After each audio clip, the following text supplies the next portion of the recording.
Well, as far as basketball, I've definitely gotten the longer end of the stick. My dad was not on board with the whole basketball idea at first. Drip set. He felt like my focus should have been school, I and didn't know. I should have, found a job around that, getting my master's. He was all about that, and don't get me wrong, I was a great student. I was an A B student. C 1 or 2 here and there. I was a great student, but athletics was my bread and butter. And I think having my American mom and understanding like how AAU basketball actually works and travel teams, she understood the basketball culture more than my dad. So there was a lot more leeway for me to go out there and, still play for these different teams.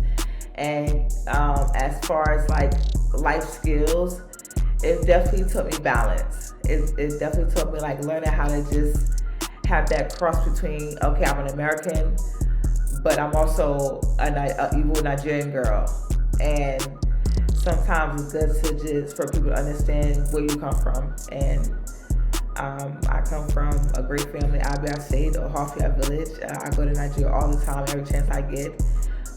Playing with the national team was definitely one of my ways of staying connected to my roots. And I think that, me initially playing with the national team make me be even more deeper with my roots, because now I'm representing a whole country, versus just me and my family in Abia State. I'm representing the whole Nigeria now. So it definitely hit different, having both parents and still being able to connect to both cultures.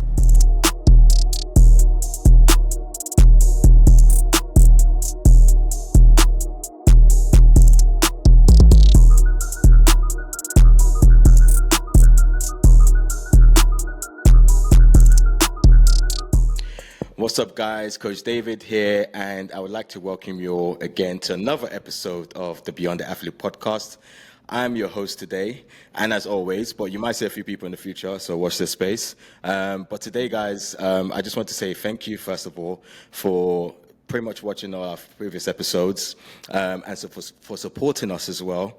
We still want you guys to give us feedback on how we can continue to be better, continue to improve, continue to give you guys great content as well, and some amazing guests also. But today, guys, I have a special lady that we're actually going to be having a conversation with today. She's a 2-time Olympian for the Nigerian basketball team, women's basketball team, the Dtigress. The point guard of that team, very energetic, very skillful, very talented. If you don't know who she is, then you're definitely living under a rock.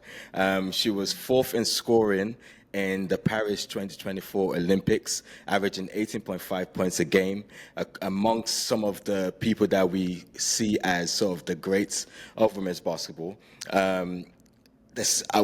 Listen, I can be here all day introducing her, but I would like her to actually say a lot of the things that I know you guys want to hear from her herself. And I would like to introduce you all to the amazing, the beautiful Ezinne Kalu.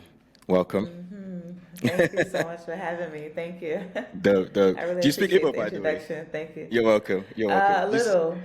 My pidgin is better than my Igbo. Oh, okay, that's calm then. That's cool. Yeah. That's cool. I can't speak Igbo, so yeah. my parents. You're brother, right? I'm Igbo. I'm from Delta State and Imo State. Yeah. Oh, okay. Yeah. I think you did tell me that. Okay. Yeah, my Igbo name is Chukwuka. So, yeah. Oh. Yeah. Proper Igbo name. Yeah. But yeah, it's great to have you on. I know we've been talking back and forth for a minute now, and I've been wanting to really have this conversation, especially since last year when I was watching the Olympics and I saw listen, it's not even just the Olympics, even Afrobasket as well. The amount of times you guys have just kind of dominated and really set pace in history. And I know you guys are not done yet at all. And for me, I was so intrigued and I wanted to have a conversation with you. And lo and behold, you were looking for a podcast to watch and I responded. So, and I was like, so watch my podcast. And then now you're a guest on it. And I watched the episode with Timmy. It was really good. Oh, dope. Okay, cool. That's really good. We're going to actually have another one with her because that was prior to her playing at the Fever. So a lot of people have been asking to do another one, so that's something in the works. But let's get into yourself. Obviously, I like to go into history with our guests. We've had a variety of guests on this podcast, from athletes like yourself, like Temi, and then people who were athletes and now doing other things, like Temi's brother Daps. We've had people like Matt Rodriguez, founder of Ballers Life, and a whole lot of other people from the US, Europe, and in the UK as well. And for me, history always kind of sets the pace to what someone is today. So what was your upbringing like, and how did you is there anything that you applied from your upbringing to what you currently do today within sports or even just life in general? I definitely come from humble beginnings. Nigerian girl, half Nigerian, half American. I was born and raised in Newark, New Jersey, the brick city that people would call it. And my dad, he's from Abia State, so I have that little half and half culture. And my upbringing was pretty nice. I mean, I was around family and friends who always supported me in my dreams and my goals, or whenever I started a specific sport or just doing anything active, I always had a support system just to be there and, kind of put good words in my head and tell me, keep a good head on my shoulders. And that's pretty much what got me here today. Just, staying hardworking, staying dedicated. Just listen to my parents for sure. I'm very family oriented, so having my mom and my dad in my life really helped that as well. And just having a dream and just sticking with it. And obviously, family is important as well. Are you the only child? Do you have any siblings? No. I have a really big family on my Oh, mom's amazing. side. Okay. I'm the youngest of four, and on my dad's side, I'm the oldest of four. Okay, cool. So yeah.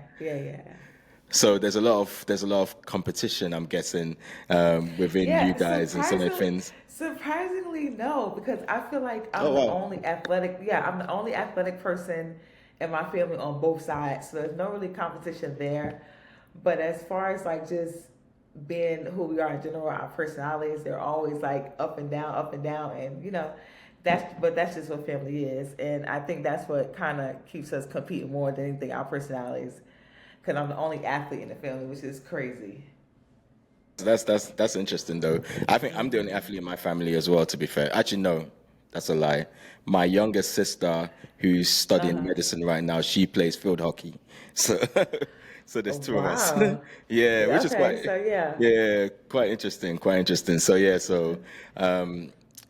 Like sports I think sports is kind of run in my family anyway. My dad played football. A lot of my cousins played basketball, which is how I got into basketball as well. So for me, it's like I really want to know, when was your first time that you experienced the game that we love, basketball? Like when you first picked up the basketball, what was that feeling like, basically? Honestly, the first time I picked up a ball in third grade, I hated it. I absolutely hated it. It was too much sweating. It was too much touching. It was too much running. I was always traveling with the ball. Wasn't a good dribbler. Like, it started off rough for me. And my mom, she just encouraged me to try something different because her friend happens to be a coach on the team. And he's like just looking for young girls, young kids to join his traveling team. And my mom was like, my daughter, gave it a try. So I gave it a try. I hated it. But then after a while, probably about like a month or two in, when I found out that we were actually doing fun things and, being a part of this team where I'm the only girl and I'm playing against all these young boys, it was exciting. And I stuck with it from there. Third grade was the first time I picked up the ball, yeah.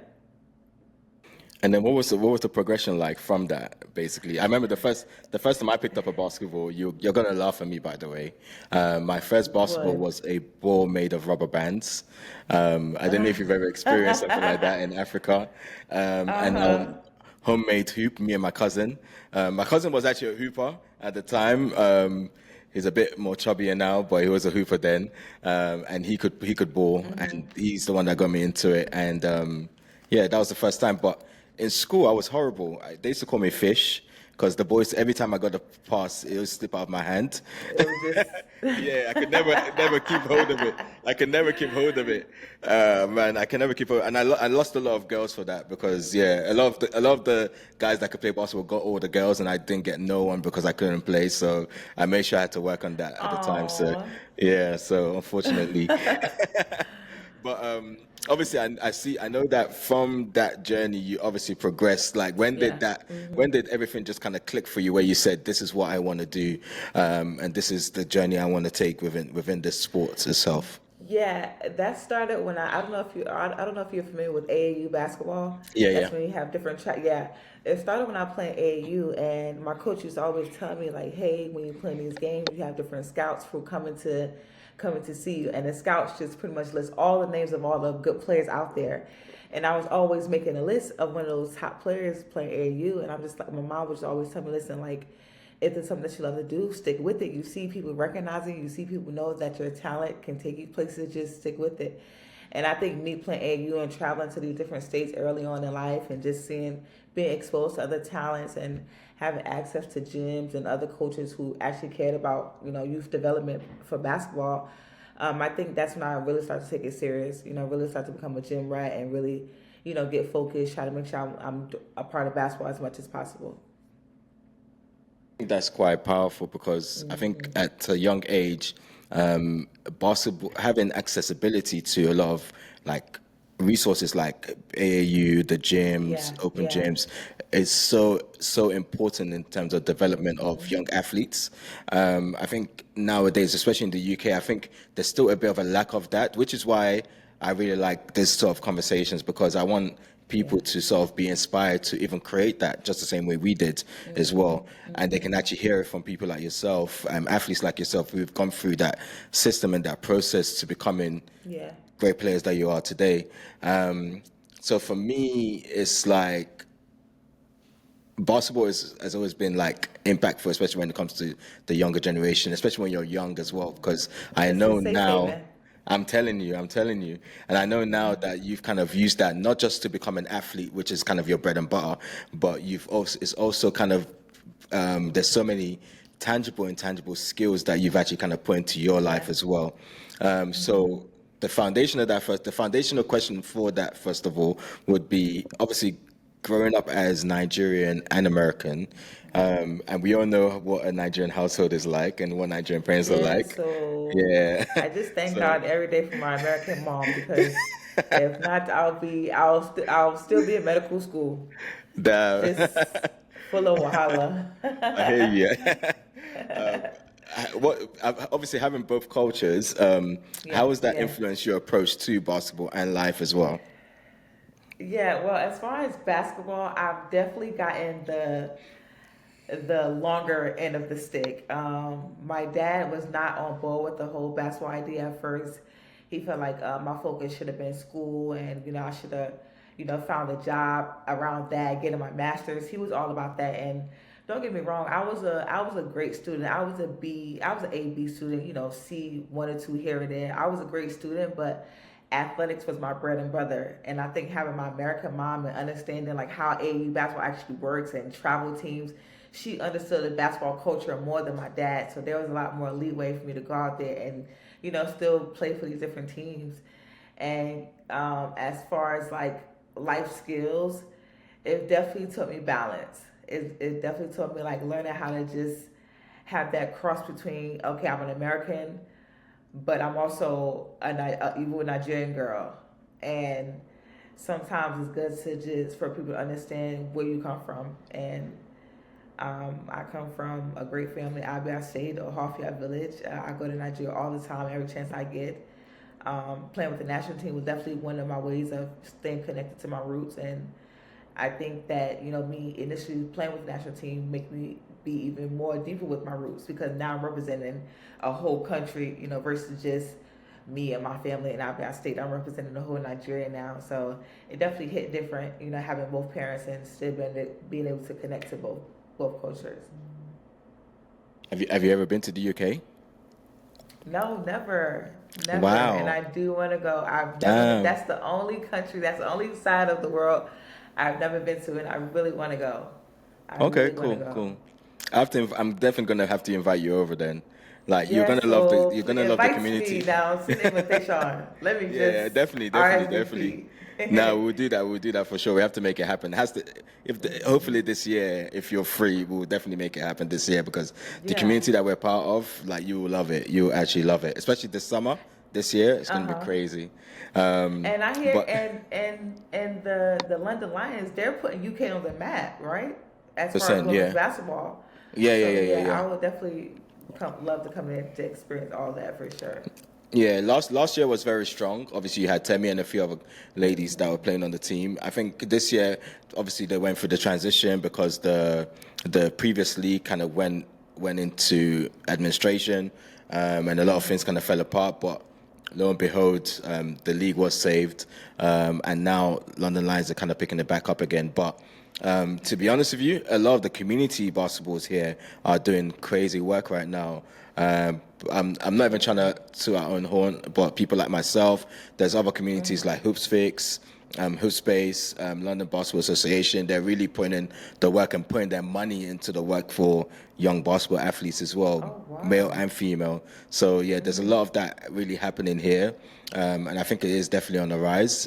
But this year, I believe is the year that would really, and women's sports has been around, it's been growing, but I believe this year is where it takes another shape and goes higher than it has ever been before, with what women are actually doing within sports. So yeah, it's pretty much amazing, and in the UK also as well, in Europe in general.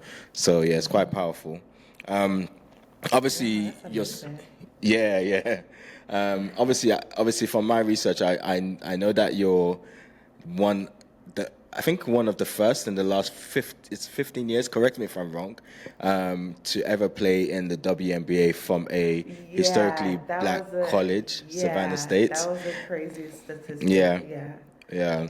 So when I saw when you got onto the Atlanta Dream for the playoffs in WNBA, I was like, wow, like this Yeah. is amazing. Like this is how much work you've actually put in over the years to get to this point, especially after being undrafted as well. What was that experience like and that transition like for you? I'm sure you were already prepared anyway. You've been prepared from day Yeah, one, so yeah. yeah. I mean, I was prepared for day one to get the call. I didn't know how soon it was gonna come, but when my number was called, I was definitely ready. Just to be a part of the experience, for those 3 days, the girls welcomed me with open arms. I mean, all the girls were amazing.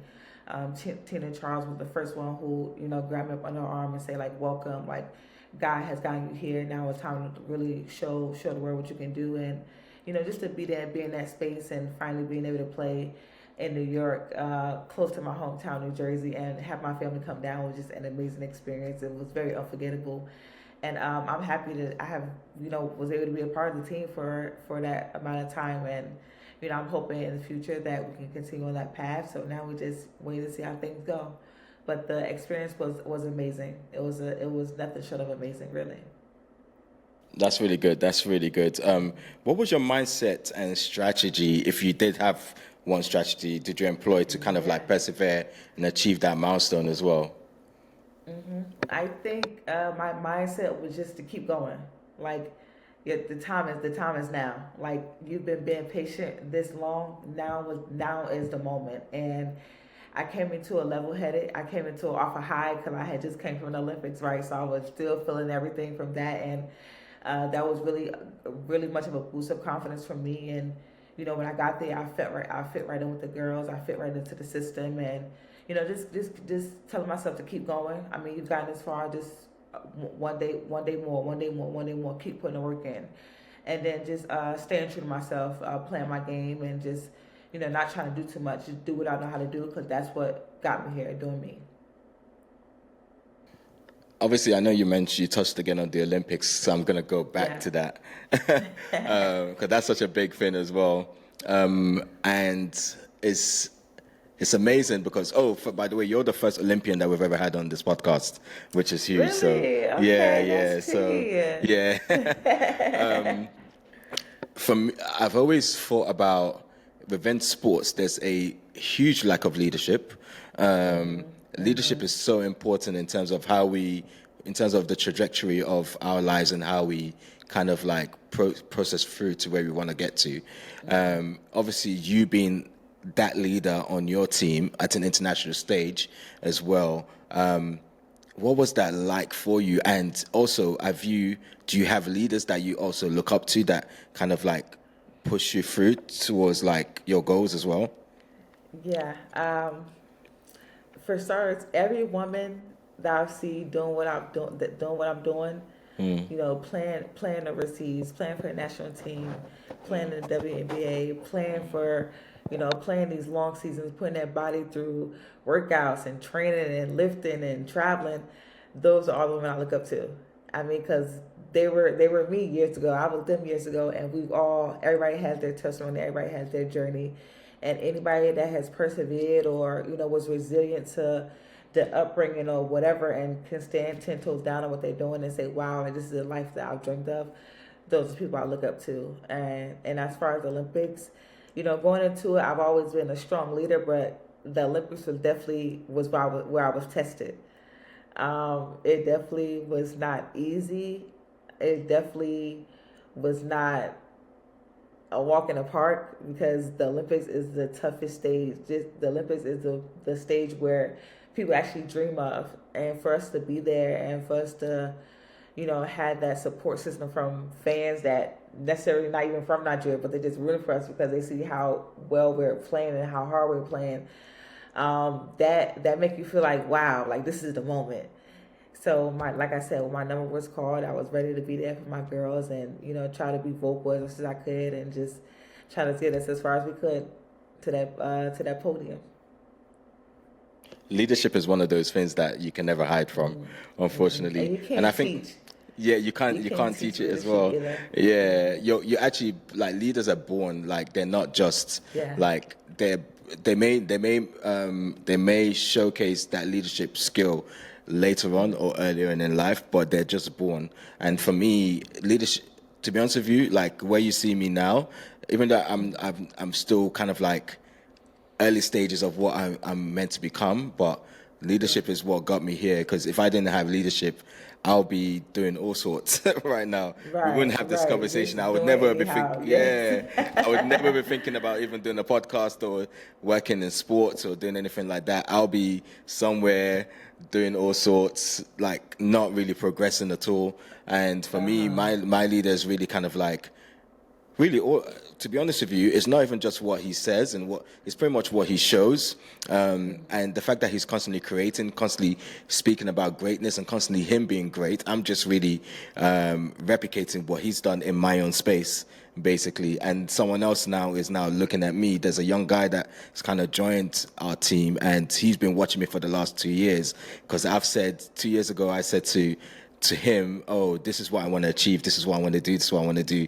And he's like, oh, but that's impossible. How are you going to do all of that? And then 2 years after, he's seen that I've accomplished all of those things and I'm still doing more.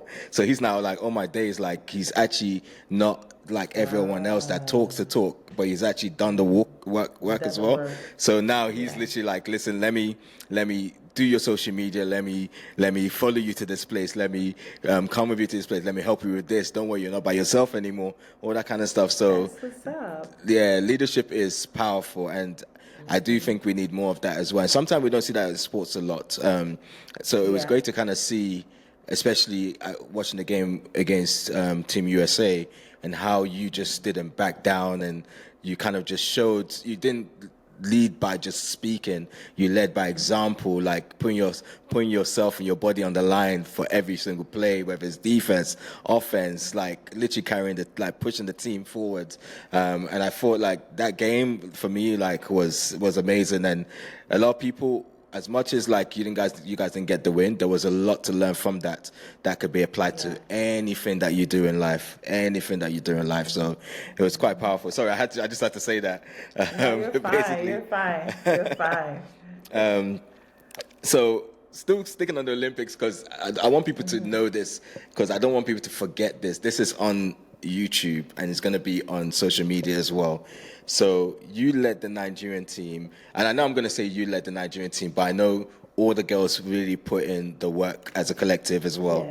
To the quarterfinals in the Paris 2024 Olympics, where you obviously played Team USA, which was a monumental moment, not just for Nigerians, and I will also say not just for Africans as well, but for a lot of Black people, whether it is they're in Europe, in America, obviously you still have Team USA, but this is like an African team that has made it to the quarterfinals. The men's side haven't really done it as like that before, or correct me if I'm wrong anyway, but I've not seen that happen. So for me, that's like a huge historic moment. So my question is, can you share kind of like the behind the scenes sort of challenges, emotions that kind of like accompanied that journey? Because I know we watch this on the forefront, we see you guys looking cool, looking chilled, but behind the scenes, the night before, like what was that like? I think behind the scenes, we definitely had a lot of fun. I mean, there were so many things to do in the village as far as like the big cafeteria where you can go eat, the treatment centers, the student centers where you can just be able to do different things, whether it's yoga, whether it's meditation. Like there was always something to do behind the scenes, and I think because my teammates were always so close knit that we spent most of our time hanging out or just walking around the Olympic Village, being with each other, making TikToks the usual, or downstairs in the lobby of where we were staying, just playing our music, trying to make friends with the other girls that were there. We've definitely faced challenges like every other team has had, whether it's missing gear or not enough gear, or messed up practice time, or everybody losing focus in practice because there's a big game tomorrow, so everybody's on pins and needles. There's always been like something, but I think like you said, once we all step on the court, all that just like went out the door, went out the window. We all have one goal, one mission. That was to just try to win as many games as possible, and to just have fun while doing it. And I mean, just with this being my second Olympics, this was for sure the best one. I mean, Tokyo was nice, but it was during COVID, so we wasn't able to do things like go out the village and sightsee and things like that. But with this being Paris and no COVID, and we were on the Paris village, and you have all these opportunities to leave the village and just sightsee and just do other things. It was really fun and exciting. Yeah, that's amazing, and I think you guys have always been prepared.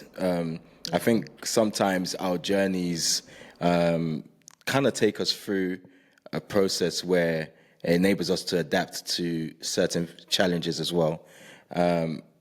So, for example, like being able to play in like international stage as well, whether it's in Europe, whether it's in Asia, it's been quite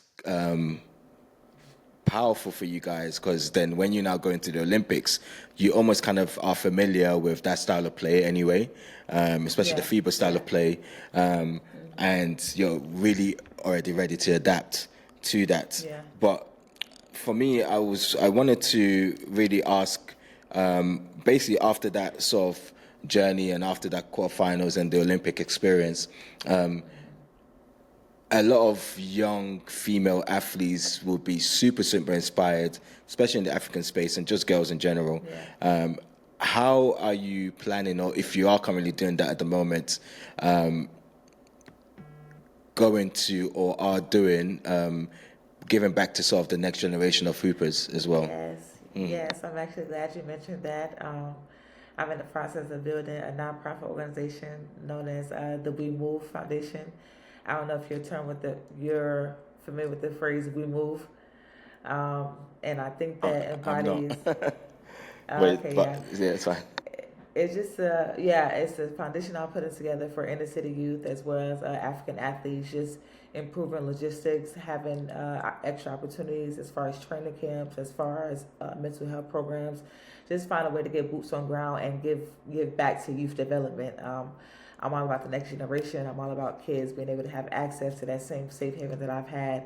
And I think my nonprofit will definitely help just do just that with initiatives. And I think it's important that young girls, have that visual image of what it looks like to be a part of a system that can actually help you grow and, find the tools to be successful, whether it's in sports, education, or just life in general. So I do plan on doing some really great things this year to help give back.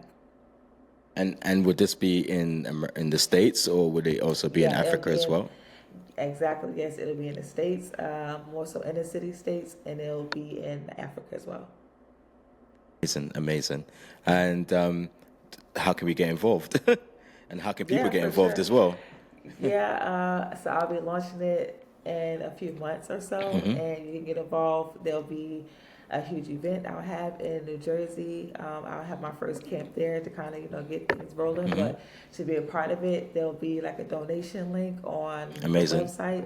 Yeah, so people will be able to donate, whether it's in-kind donations like clothes, shoes, merchandise, or it can be if you want to bless us with money, we'll take that Of too. course.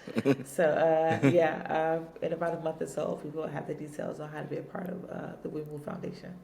That's amazing. That's amazing. And maybe that's something that could also, like you said, African states, maybe that's something that we can also even kind of like expand into the UK as well, Exactly. and make an impact with a lot of the young next generation also.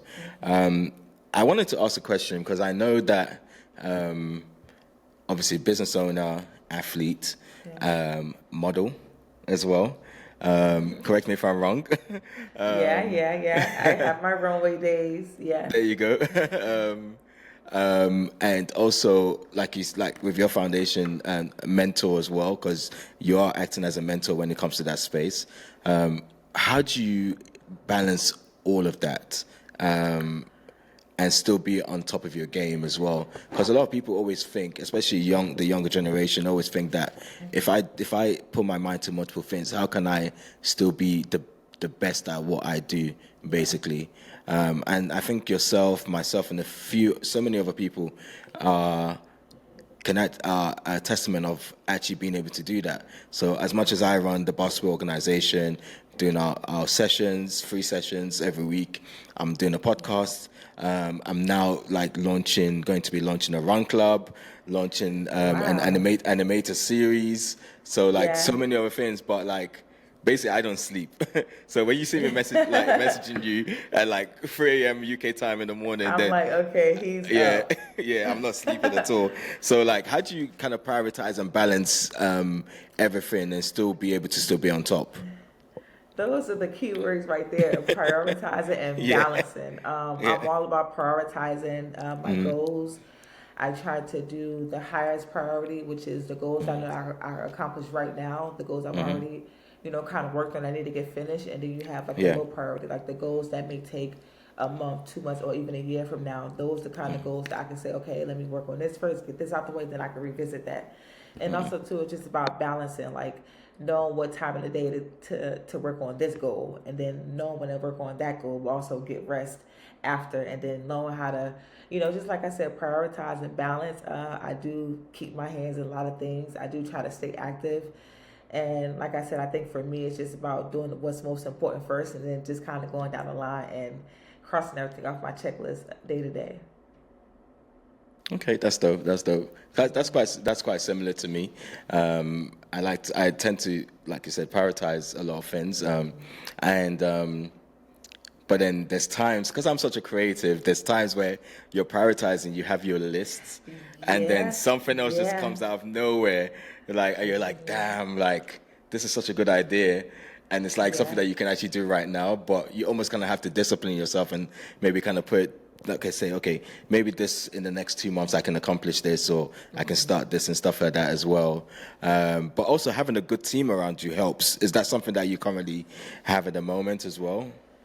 Yeah, for sure. I think that when you have something specific that you want to do that involves, I love to paint, so I'm over here playing my paint. Oh no, that's cool. Don't worry.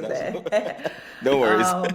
I think that having a good support system when you have a specific goal, and you're trying to attain something that where you need a team of people to come on board, I definitely think that's always good, because like I said, and like you said, I love being a creative. I love, being around Black creatives who, want to open me up to different things and experiences. And, if I have a particular goal that involves a team, I try to find the best people for me that fits my vision, and then what's their creativity like. So for sure, having, friends and knowing what to include people on, because you can't include people on everything.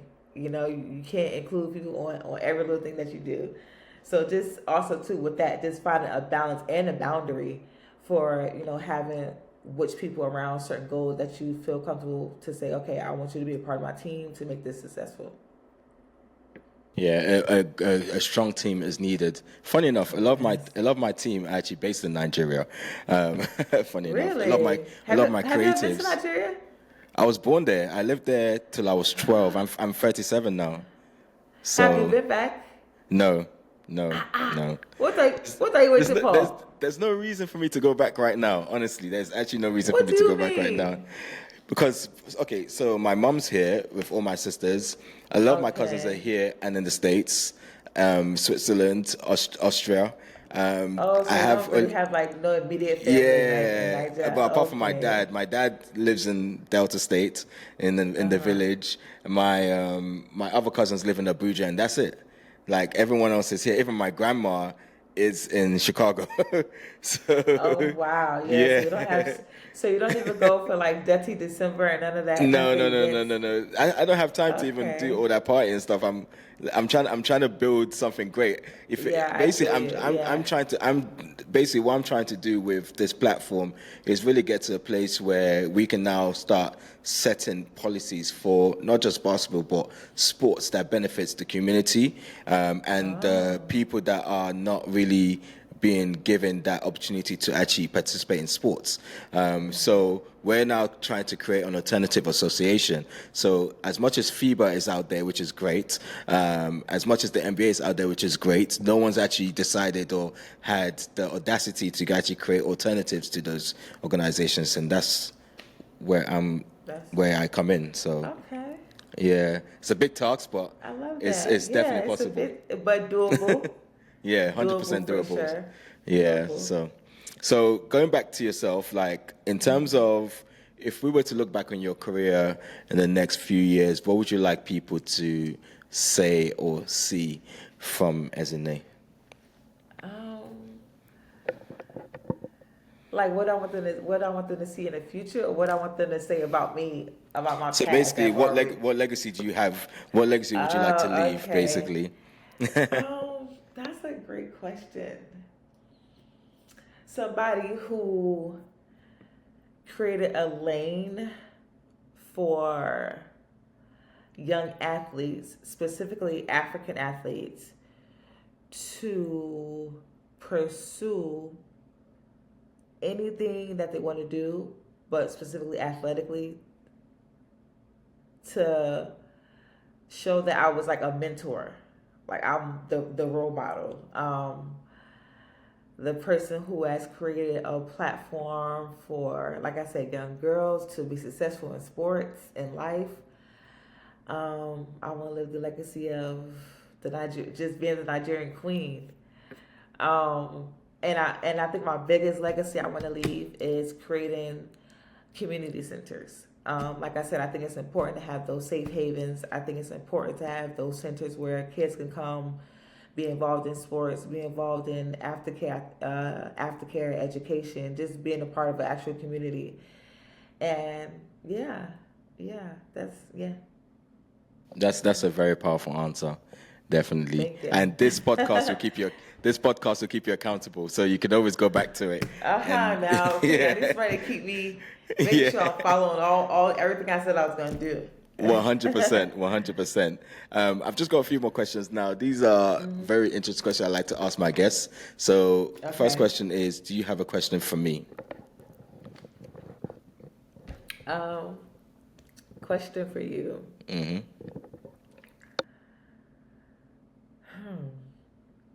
What would you tell your younger self? Actually, it's a two-part question. What would you tell your younger self, the person you are now, what would you tell your younger self? And the second part of that question is, do you think that the men that you have become today is a perfect example for other black young boys from Nigeria, from the UK? Okay, good question. The first question, what I would tell my younger self, would be to stay consistent. Um, I think for me, consistency has been such a key part to my life. Growing up, I was never consistent. I was always having ideas, doing things, but never following through with it, or always kind of giving up or dropping out, or not just taking it further. I think once I got into the space, this is the most consistent I've ever been, and basically, but it started for me being consistent in serving. So obviously, Christian, going to church. So me serving in that space and being consistent in that space led to the next thing, and then being consistent in that space led to the next thing, and being a good follower to my leader and to the vision of what we're trying to build as a community, as a church, as a family, allowed me to now enter this space of like, sports, and now being consistent in that. And then that leads on to me becoming the man I am now and the man I am becoming. And I think definitely believe I'm a good example representation, and I'm still growing in that space. I'm not there yet. But so far, and that's not just me saying it to myself, it's basically me saying it because I've seen the impacts that me being the man I am now is making in other younger guys and girls' lives as well. So yeah, that's my answer. Okay, that was a good answer. Thank you. My next one, you might not like this one. A lot of people don't like it, but the reason why I asked this question is because I really want to create a video on after my 50th episode of everyone's answer, just a compilation of it. So the question is: start, bench, trade, MJ, LeBron, Kobe. Start, bench, trade? Yeah. Michael Jordan, LeBron James, Kobe Bryant. I'm trading LeBron. Okay, that was easy. I'm starting Kobe, and I'm benching Jordan. You're officially my best friend now for starting Kobe. Because Kobe is my favorite player. Yeah, Kobe is definitely my favorite player. And yeah, I think with him starting and Jordan coming off the bench, that'd be a great. Yeah, 100%. Okay, that was easy. I've been. Some people have taken like 5 minutes to answer that question, so that's quite quick. Really? That's quite good. Yeah. Some people ask, are they both in their prime? What sort of era is this? Is the 90s era? It don't matter. No. Talent is talent. Yeah, they're generational talent, so they can play in any generation. So yeah. And then last but not least, who would you like to invite, recommend, or see on this podcast? Who would I like to see? Woman or male? Doesn't matter. Doesn't matter. Doesn't matter which sport as well.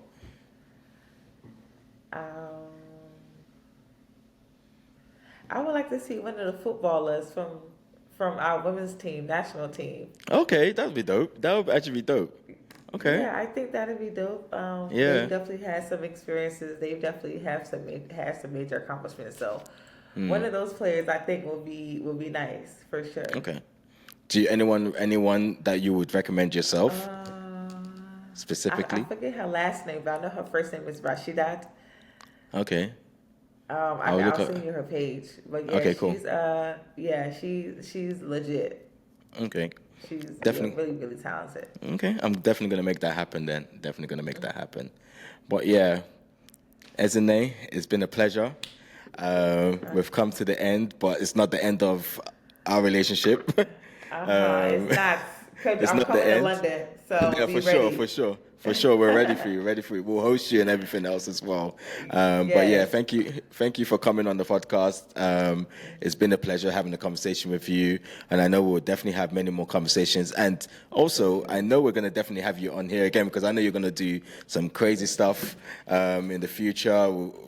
Looking forward to seeing what you're going to do with your foundation and all your projects that you're working on as well. But yeah, thank you very much for watching, and thank you everyone else that has been watching for all the episodes and new watchers today as well. I hope you enjoyed this conversation with Ezinne, and I hope you guys do follow her on Instagram as well. It's at the Nigerian Queen. Is that correct? Underscore the Nigerian Queen. Yes. Underscore the Nigerian Queen. Make sure you follow her. Make sure you follow me at Coach David BBN, and the podcast page is Beyond the Athlete Pod. And yeah, listen, guys, we just want to connect with you guys. Keep connecting with us. Let us know what you think. Let us know what you like and don't like. Don't forget to like, subscribe and leave a comment as well. But it's been a pleasure sharing this space with you guys. Coach David out. Take care. Have a good day. Have a good evening. Have a good morning. Peace.